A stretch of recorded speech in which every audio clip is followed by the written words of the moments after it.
The EU Parliament approved the regulation on deforestation, commonly known as EUDR.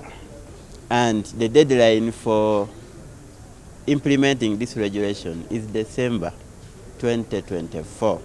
And the regulation affects many commodities, but coffee is involved. And as you know, coffee is very important in this country. And what it requires is that we must show evidence that our coffee does not contribute to deforestation.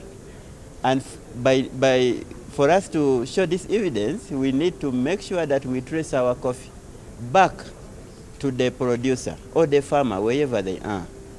And this means that we must have a register of all our coffee farmers and map their gardens. The regulation requires us to map and provide the geo-coordinates of these gardens, wherever they are. Therefore, as a country, we must make sure that we register our farmers and be ready to trace the coffee back to the producer if we are to access the EU market. And I have already said, the Uganda exports around 66%.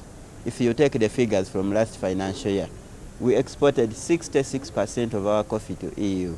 We therefore consider this market to be very, very important. Because of that, we are going to conduct farmer registration.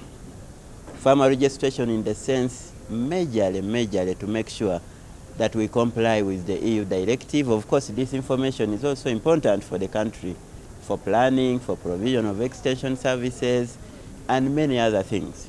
So it's not only for EUDR, but what you should know that is extremely important is in the coming weeks, we are going to go out and make sure we collect information from farmers, especially GPS coordinates, and map their farms, because this is the information required for us to continue to export to the European Union.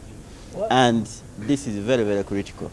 And we don't expect any farmers to defy, because this is the issue about market access.